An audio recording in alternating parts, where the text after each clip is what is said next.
Hello everyone, welcome to let's revise it. आज हम लोग शुरू करने जा रहे हैं इकोनॉमिक प्लानिंग इन इंडिया, जो कि इंडियन इकोनॉमी का one of the major topic है। हर साल इससे 1 से 2 क्वेश्चन आते हैं।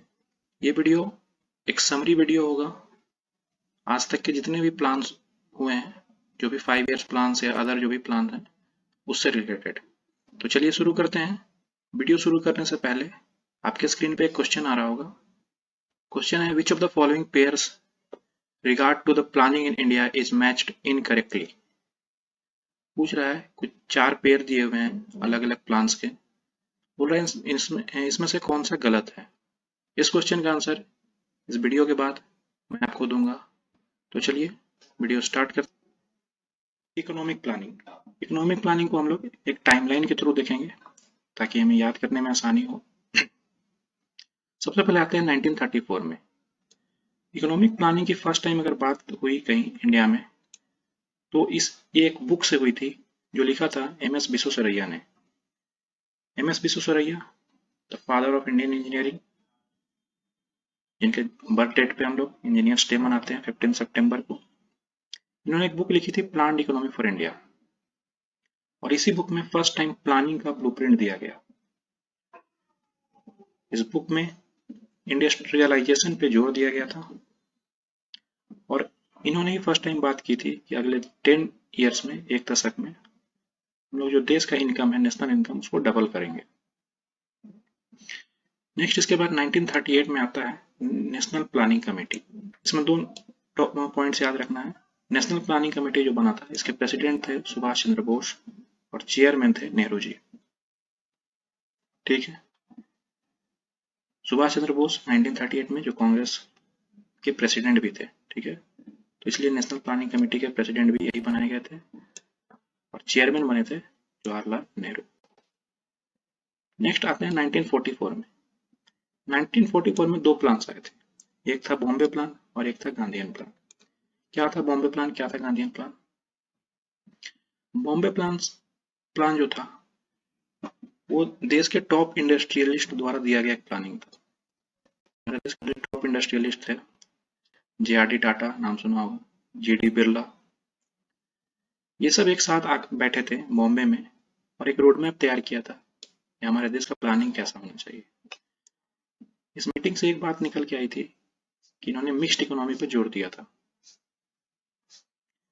मिक्स्ड इकोनॉमी मतलब जहां पर कैपिटलिस्ट भी हो, यानी जो बिजनेस मैन हो वो, और रेगुलेशन के तौर पे गवर्नमेंट भी उसमें इंक्लूड हो। मतलब गवर्नमेंट जो भी पॉलिसी है उसको रिव्यू करे, उसके लिए कानून बनाए। तो इन्होंने इस पे जोर दिया था, मिक्स्ड इकोनॉमी पे। नेक्स्ट आते हैं 1944 में गांधीयन प्लान। नाम से कंफ्यूज मत होइएगा कि गांधीयन प्लान यानी गांधी जी द्वारा दिया गया था। गांधीयन प्लान दिया गया था बाय आचार्य श्रीमान Narayan, the principle of Wardha commerce college. उस समय के वर्धा कॉमर्स कॉलेज के एक प्रिंसिपल थे आचार्य श्रीमान नारायण। इन्होंने गांधीयन प्लान दिया था। क्वेश्चन आता है कि गांधीयन प्लान इसका नाम क्यों पड़ा? क्योंकि श्रीमान नारायण जी गांधीयन फिलॉसफी से काफी प्रभावित थे, इसलिए इन्होंने गांधीयन प्लान दिया था। 1945 में एक और प्लान आया था, कभी कभी क्वेश्चन आ जाता है, पीपल्स प्लान। पीपल प्लान दिया था एम.एन. रॉय ने। पीपल प्लान दिया था एम.एन. रॉय ने। नेक्स्ट 1950 का सर्वोदय प्लान। सर्वोदय मतलब होता है सबका उदय, डेवलपमेंट फॉर ऑल। ये दिया था the very famous J P. Narayan, Jayaprakash Narayan, और ये भी गांधीयन फिलोसफी से इंस्पायर्ड थे, गांधी जी और विनोबा भावे दोनों से। ठीक है, नेक्स्ट और एक मेजर पॉइंट इस टाइमलाइन का 1950 का the planning commission of India. 1950 में बना प्लानिंग कमीशन। प्लानिंग कमीशन एक तरह का नॉन स्टैट्यूटरी और एक्स्ट्रा कॉन्स्टिट्यूशनल बॉडी था। नॉन स्टैट्यूटरी और एक्स्ट्रा कॉन्स्टिट्यूशनल बॉडी वो बॉडी होता है जिसको पार्लियामेंट ने नहीं बनाया, यानी पार्लियामेंट ने कोई कानून बना के इसको ये बॉडी नहीं बनी, और जिसका चर्चा कॉन्स्टिट्यूशन में भी नहीं है, उसे बोलते हैं एक्स्ट्रा कॉन्स्टिट्यूशन। तो बेसिकली ये था क्या?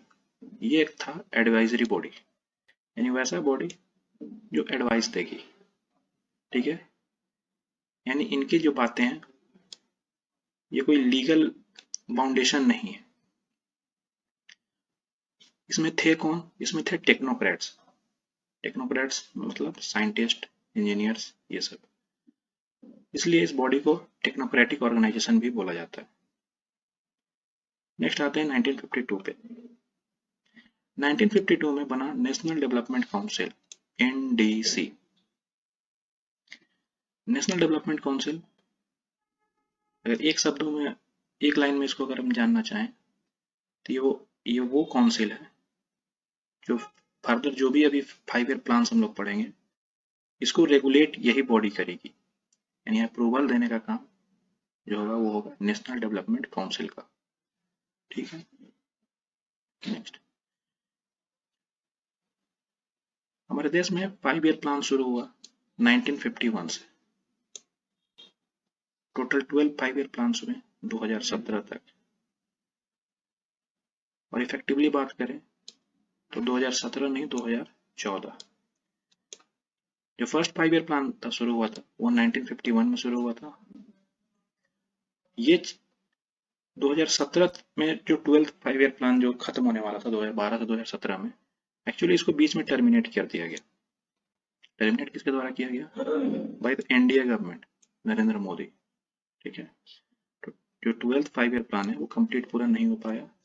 2014 में इसको टर्मिनेट कर दिया गया बाय नरेंद्र मोदी गवर्नमेंट। इन 12 5 ईयर प्लान्स में टोटल 12 जो 5 ईयर प्लान्स हुए हैं, इसके बीच में 2-3 और इंसिडेंट घटे हैं जो हम डिस्कस करेंगे। प्लान हॉलिडे, रोलिंग प्लान और एनुअल प्लान। अब बात करते हैं कि जब 2014 में इसको टर्मिनेट कर दिया गया तो आगे क्या हुआ। 2014 में जब आपको पता होगा मोदी जी ने प्लानिंग कमीशन को भंग कर दिया, इसके बाद बनाया इन्होंने नीति आयोग। नीति आयोग जिसे थिंक टैंक ऑफ इंडिया बोला जाता है, थिंक टैंक ऑफ इंडिया। और इसलिए क्योंकि 12th 5 ईयर प्लान के बाद कोई भी फर्दर 5 ईयर प्लान नहीं आया है, इसलिए there will be no 13th 5 year plan. अब इस टाइमलाइन से रिलेटेड कुछ इंपॉर्टेंट टर्म्स और क्वेश्चंस जो आ सकते हैं एग्जाम में, जो ध्यान रखने वाली चीज है, वो पहला है कि द प्लान्ड इकोनॉमी बुक के राइटर कौन थे? तो एमएस विश्वेश्वरैया। दूसरा, गांधीयन प्लान किसने दिया? श्रीमान नारायण। थर्ड, एनडीसी कब बना? 1952। प्लानिंग कमीशन कब बना? 1950। और लास्ट, भारत में टोटल कितने 5 ईयर प्लान हुए हैं? 12th। क्या 13th 5 ईयर प्लान हुआ है? नहीं, ठीक है। अब हम लोग बढ़ते हैं नेक्स्ट। फर्स्ट 5 ईयर प्लान जानने से पहले जो इकोनॉमिक प्लानिंग इन इंडिया है इसके कुछ ऑब्जेक्टिव्स जान लेते हैं। कभी कभी स्टेटमेंट बेस्ड क्वेश्चन में ये आ जाता है कि इकोनॉमिक प्लानिंग की जरूरत क्यों पड़ी, इसके ऑब्जेक्टिव्स क्या क्या थे। जल्दी में इसको खत्म करते हैं। इकोनॉमिक प्लानिंग जो बेस था वो इकोनॉमिक डेवलपमेंट के लिए था, यानी देश का इकोनॉमिक डेवलपमेंट करे। इकोनॉमिक से हमारा मतलब है जीडीपी बढ़े और पर कैपिटा इनकम बढ़े, प्रति व्यक्ति आय। नेक्स्ट, एम्प्लॉयमेंट बढ़ना चाहिए। सेल्फ सफिशियंसी यानी आत्मनिर्भर। आज जो मेक इन इंडिया की हम बात करते हैं तो वो भी एक इसी का पार्ट है। इकोनॉमिक प्लानिंग हम लोग इसलिए करना चाह रहे थे ताकि हम लोग आत्मनिर्भर बने, यानी इंपोर्ट कम से कम हो और एक्सपोर्ट ज्यादा हो, यानी यहाँ के सामान बाहर जाए। नेक्स्ट, इकोनॉमिक स्टेबिलिटी के लिए, ताकि हमारा इन्फ्लेशन लो रहे, keeping inflation low and making sure deflation doesn't happen. Deflation नहीं होना चाहिए और इन्फ्लेशन कम होना चाहिए, महंगाई कम और डिफ्लेशन। डिफ्लेशन क्या होता है? वैसा इन्फ्लेशन अगर वो निगेटिव चला जाए। डिफ्लेशन क्या होता है? Inflation going negative. तो डिफ्लेशन नहीं होना चाहिए, इन्फ्लेशन होना चाहिए। ऐसा क्यों? क्योंकि बोला जाता है कि हेल्दी इकोनॉमी में थोड़ा महंगाई बढ़ना भी जरूरी है।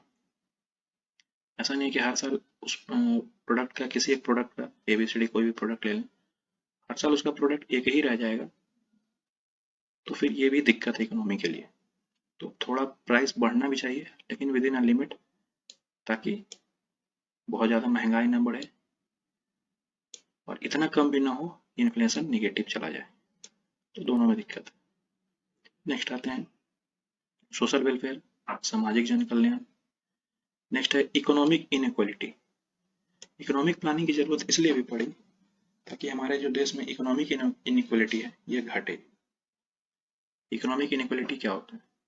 बचपन में आपने पढ़ा होगा, एक हमेशा ऐसे आता था लिखने को, rich becoming richer, poor getting poorer. अमीर और अमीर होते जा रहा है, गरीब और गरीब। तो इसी को कम करने के लिए हमें इकोनॉमिक प्लानिंग करने की जरूरत पड़ी, यानी वेल प्लान्ड इकोनॉमी में जरूरत पड़ी, जिसमें हम लोग इसके बीच का जो गैप है उसको कम से कम करें। रिच और पुअर के बीच का जो गैप है उसको कम से कम करें। Next social justice. Social justice बोलने का मतलब है everyone deserves equal economic, political and social rights and opportunities. मतलब सबको बराबर का अधिकार मिले, किसी के साथ भेदभाव ना हो। और last increase standard of living, यानी सबके लिविंग का स्टैंडर्ड बढ़ना चाहिए। तो ये थे objectives economic planning in India के। नेक्स्ट, ये मैंने आपको बता दिया, प्लान्ड इकोनॉमी बुक एमएसपी सुसरैया द्वारा लिखा गया था 1936 में। इनको फादर ऑफ इंडियन इंजीनियरिंग भी बोला जाता है। इन्होंने फर्स्ट टाइम ब्लूप्रिंट दिया था प्लान का, इंडस्ट्रियलाइजेशन पे फोकस किया था और नेशनल इनकम को डबल करने का जिसमें बात कही गई थी।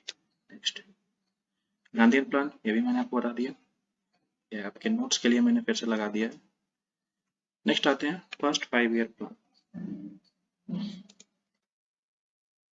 First 5 year plan, first 5 year plan आया था 1951 में, ठीक है। ईयर याद रखना है, 1951 से 56 था फर्स्ट 5 ईयर प्लान। इसको प्रेजेंट किया गया था to the parliament of India by our first prime minister Jawaharlal Nehru, ठीक है। ये बेस्ड था हैरोल्ड डोमार मॉडल पे। First 5 year plan was based on Harrod Domar model. First 5 year plan में 5 आईआईटीज बनाए गए थे और इसका जो growth rate, target growth rate था वो है 2.1% और हमने अचीव किया था 3.6%। तो आप देख सकते हैं ग्रोथ रेट पॉजिटिव है, तो पॉजिटिव ग्रोथ रेट है तो इसको मान सकते हैं कि ये एक सक्सेसफुल 5 ईयर प्लान था। ध्यान देने वाली चीज है, फर्स्ट 5 ईयर प्लान में सबसे इंपॉर्टेंट अगर कोई काम हुआ था तो वो हुआ था huge investment in dams and irrigation. तो अगर कभी क्वेश्चन आता है, स्टेटमेंट बेस्ड क्वेश्चन आते हैं कि जो हमारा फर्स्ट 5 ईयर प्लान है इसमें सबसे ज्यादा इन्वेस्टमेंट कहाँ पे हुआ था, तो वो हुआ था डैम्स एंड इरिगेशन में। इसका एक एग्जांपल है हमारा जो भाखड़ा नंगल डैम है वो, ठीक है। तो फर्स्ट 5 ईयर प्लान में बेसिकली 3 पॉइंट याद रखना है, हैरोल्ड डोमार मॉडल, दूसरा 5 आईआईटीज और third dams and irrigation project, ठीक है। नेक्स्ट हम लोग आते हैं सेकंड 5 ईयर प्लान पे, जो शुरू हुआ था after the completion of first 5 year plan. तो इसका टाइमलाइन होगा 56 to 61। इस सेकंड 5 ईयर प्लान को पीसी महलनोबिस मॉडल बोलते हैं, पीसी महलनोबिस मॉडल, या इसे नेहरू महलनोबिस मॉडल भी बोला जाता है। लेकिन अगर दोनों ऑप्शन में होगा तो हम टिक करेंगे PC Mahalanobis model. PC Mahalanobis basically founder थे इंडियन स्टैटिस्टिकल इंस्टीट्यूट के और ये मॉडल बेस्ड था यूएसएसआर मॉडल पे। यूएसएसआर मतलब आज के समय का रसिया मान सकते हैं, ठीक है, सोवियत यूनियन जो उस समय था। तो जो सेकंड 5 ईयर प्लान था ये इंडियनाइजेशन था यूएसएसआर मॉडल का। अब इसमें हुआ क्या, सेकंड 5 ईयर प्लान जो था उसमें मेन ऑब्जेक्टिव था रैपिड इंडस्ट्रियलाइजेशन, यानी पहले 5 ईयर प्लान में हमने डैम्स एंड इरिगेशन प्रोजेक्ट पे काम किया, सेकंड 5 ईयर प्लान में हमने इंडस्ट्रियलाइजेशन की तरफ स्विच किया। बेसिक और हेवी इंडस्ट्रीज के डेवलपमेंट पे हमने जोर दिया और टारगेट रखा कि जो देश का नेशनल इनकम है उसको 25% से बढ़ाया जाए। नेक्स्ट 5 ईयर में हम देश के इनकम को 25% बढ़ाने का टारगेट रखे थे। कुछ हद तक ये अचीव भी हुआ, थोड़ा सा लैग किए हम लोग, अचीवमेंट 20% था, यानी 25% टारगेट अचीव्ड 20%। ये नेशनल इनकम है, ग्रोथ रेट नहीं। ग्रोथ रेट टारगेट था 4.5% और अचीव्ड किए थे हम लोग 4.27, ऑलमोस्ट 90%। ठीक है, नेक्स्ट सेकेंड 5 ईयर प्लान का सबसे इंपॉर्टेंट काम, जैसे फर्स्ट 5 ईयर प्लान में 5 IIT खोले गए थे, इसमें 5 स्टील प्लांट खोले गए थे। कहाँ पे? दुर्गापुर, भिलाई, राउरकेला। ठीक है, इसके दौरान एटॉमिक एनर्जी कमीशन का भी गठन किया गया था under the chairmanship of Homi Bhabha. Homi Bhabha का नाम सुना होगा अगर आप साइंस बैकग्राउंड से होंगे, तो इनके नेतृत्व में एटॉमिक एनर्जी कमीशन का गठन किया गया। नेक्स्ट, खादी और विलेज इंडस्ट्री भी कमीशन भी इसी 5 ईयर प्लान के तहत स्टैब्लिश किया गया। तो 2 स्टेब्लिशमेंट हो गई, एक एटॉमिक एनर्जी कमीशन और एक खादी एंड विलेज इंडस्ट्रीज। इस दौरान हमारा देश का जो इंपोर्ट था वो बढ़ गया था। अब आप खुद सोचो, अगर हम बाहर से प्रोडक्ट ज्यादा मंगाएंगे तो जाहिर सी बात है देश का जो करेंसी है वो डिवैल्यू करेगा। ठीक है, तो भारत का जो करेंसी है वो धीरे धीरे डिवैल्यू होना चालू हुआ, जिसका असर थर्ड 5 ईयर प्लान में देखने को मिला। तो हम लोग सेकंड 5 ईयर प्लान में जो मेन इंपॉर्टेंट पॉइंट्स हैं एक बार फिर से रिकॉल कर लेते हैं। Second 5 year plan PC Mahalanobis model बोला जाता है इसको। ये एम करता है रैपिड इंडस्ट्रियलाइजेशन को, यानी इंडस्ट्रियलाइजेशन पे बेस्ड था। 5 स्टील प्लांट्स बनाए गए, एटॉमिक एनर्जी कमीशन बनाया गया था। जितना टारगेट था उतना अचीव नहीं हुआ, न ग्रोथ रेट न नेशनल इनकम, और खादी और विलेज इंडस्ट्री कमीशन को भी इसी दौरान बनाया गया था। ठीक है, नेक्स्ट आते हैं थर्ड 5 ईयर प्लान। ये शुरू हुआ था 1961 में। इसमें हमने एग्रीकल्चर पे ध्यान दिया। Second 5 year plan industrialisation, third 5 year plan agriculture. लेकिन 62 में इंडिया चाइना वार हो गया और 65 में इंडिया पाक वार। 2 लड़ाई इसी 5 ईयर प्लान के बीच में हो गए, जिसके कारण जो हमने सोचा था कि एग्रीकल्चर का इंप्रूवमेंट करके हम लोग सेल्फ जनरेटिंग इकोनॉमी बन जाएंगे, वो हो नहीं पाया। और ये दोनों वार के जब लड़ाई के बाद हमारा इकोनॉमी पूरी तरह से एक्सपोज हो गया। हमारा इकोनॉमी पूरी तरह से एक्सपोज हो गया। देश में महंगाई बढ़ गई। महंगाई बढ़ने की एक वजह मैंने आपको पहले ही बताया कि जो सेकंड 5 ईयर प्लान खत्म होते होते हमारा जो इंपोर्ट बढ़ा था उससे रुपी का जो वैल्यू है, हमारा जो इंडियन करेंसी है, उसका डिवैल्यूएशन हो गया था। ऊपर से ये वार शुरू हो गया, तो इसके कारण देश में काफी इन्फ्लेशन बढ़ गया, महंगाई काफी बढ़ गई। जो हम शुरू की टारगेट किए थे कि एग्रीकल्चर पे इस बार जोर देंगे, वो हमारा प्लान शिफ्ट हो गया डिफेंस इंडस्ट्री की तरफ। ठीक है, क्योंकि हमारे मुताबिक चाइना वार हमारे हिसाब से अच्छा नहीं गया, तो हम लोग शिफ्ट किए डिफेंस इंडस्ट्री की तरफ, जिसके कारण हमारा जो टारगेट था इस बार का 5.6% वो काफी पीछे रह गया और हम लोग मात्र 2.4% ही अचीव कर पाए। ठीक है, अब आते हैं इसमें क्या क्या काम हुए, कुछ पॉजिटिव्स। पंचायत इलेक्शन इसी 5 ईयर प्लान में शुरू हुआ। पंचायत इलेक्शन शुरू हुआ यानी हमने पंचायत इलेक्शन शुरू करने को हम इस तरह से देख सकते हैं कि जो डिसेंट्रलाइजेशन ऑफ पावर शुरू हो गया। अब डिसेंट्रलाइजेशन क्या होता है? सेंट्रलाइजेशन ऑफ पावर मतलब पावर किसी एक के हाथ। डिसेंट्रलाइजेशन मतलब पावर अलग अलग नीचे तक हम लोग दे रहे हैं। तो पंचायत इलेक्शन शुरू हुआ, पावर हमने स्टेट्स को देना चालू किया। स्टेट के अंदर फिर आपको पता ही है लोअर, सबसे लोअर में हमारा पंचायत होता है। तो धीरे धीरे स्टेट्स को डेवलपमेंट रिस्पॉन्सिबिलिटी दी गई कि भाई अब आप लोग भी ये रिस्पॉन्सिबिलिटी लो, अपना स्टेट का डेवलपमेंट करो। इसी क्रम में स्टेट इलेक्शन और स्टेट एजुकेशन बोर्ड का गठन किया गया, यानी अब इलेक्ट्रिसिटी और एजुकेशन आप संभालो। ठीक है, तो ये होता है डिसेंट्रलाइजेशन ऑफ पावर, जिसको कोऑपरेटिव फेडरलिज्म भी बोलते हैं। नेक्स्ट, सेकेंड जो हमारा मॉडल था वो पीसी मैहालनोबिस मॉडल था। थर्ड जो हमारा 5 ईयर प्लान है ये बेस्ड था सैंडी एंड एस चक्र मॉडल पे। ठीक है, नाम याद रखना, सैंडी एंड एस चक्र मॉडल, जिसको गाडगिल योजना भी बोला जाता है। ये अक्सर क्वेश्चन में आता है, 5 year plan is known as Gadgil योजना। तो हमारा जो थर्ड 5 ईयर प्लान है इसको बोलते हैं हम लोग गाडगिल योजना। एक और इम्पोर्टेंट पॉइंट, यूपीएससी में क्वेश्चन आया है, कंसेप्ट ऑफ इंपोर्ट सब्सटीट्यूशन। मैंने बताया सेकंड 5 ईयर प्लान में हमारा इंपोर्ट काफी बढ़ गया था, जिससे डिवैल्यूएशन ऑफ मनी हो गया। तो थर्ड 5 ईयर प्लान के खत्म होते होते हमने ये प्लानिंग किया कि हम लोग इंपोर्ट का कुछ सब्सटीट्यूट करेंगे। मतलब वैसे प्रोडक्ट पे जो बाहर से हमें मंगाना पड़ रहा है, हम कोशिश करेंगे कि उसको देश में बनाया जाए, जिसके कारण हमारा जो लोकल सेक्टर है वो बूस्ट करे, जिससे जिससे हमारा जो डिवेल्यूएशन हुआ है मनी का, उसका कंडीशन थोड़ा हेल्दी हो जाए। अब चूंकि मैंने आपको बताया कि इस दौरान 2 वार हो गए, इकोनॉमी पूरी तरह से कोलैप्स किया, तो इस योजना को एक्सपर्ट्स फेल्ड बोलते हैं। आप भी समझ सकते हो, टारगेट 5.6% था, अचीव हुआ उससे भी आधा। तो it's a totally failed 5 year plan. ठीक है, जिसके कारण हमने प्लान हॉलीडे डिक्लेयर कर दिया। यानी अब ये स्थिति में हम नहीं थे कि अब 5 ईयर नेक्स्ट प्लानिंग हम करें, तो हमने फिर प्लान हॉलीडे डिक्लेयर किया और ये चला 66 से 69 तक, 3 साल का प्लान हॉलीडे। क्या था प्लान हॉलीडे और कैसे हम फिर 4th ईयर प्लान में क्या क्या हुए, ये देखेंगे नेक्स्ट वीडियो में। ठीक है, फिलहाल आते हैं, मैंने जो आपको शुरू में क्वेश्चन पूछा था उस पे।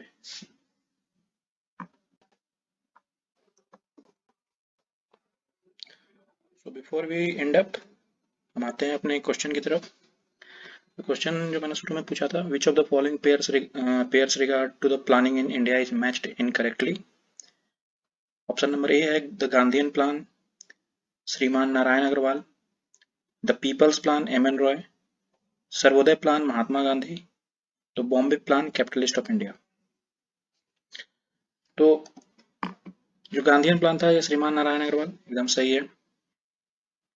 The people's plan M N Roy, ये भी मैंने बताया, ये भी सही है।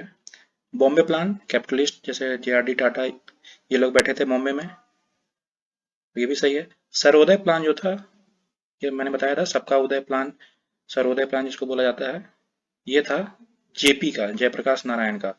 तो ऑप्शन नंबर सी हमारा गलत है, तो इसका सही आंसर होगा ऑप्शन नंबर सी। तो चलिए आज के वीडियो में यहीं खत्म करते हैं। नेक्स्ट वीडियो में हम जो बचे हुए हमारे 5 ईयर प्लान्स हैं उसको खत्म करेंगे, और उसके बाद इससे रिलेटेड आज तक के जितने भी एग्जाम में क्वेश्चंस आए हैं उसको हम लोग खत्म करेंगे। ठीक है, till then bye bye, good night.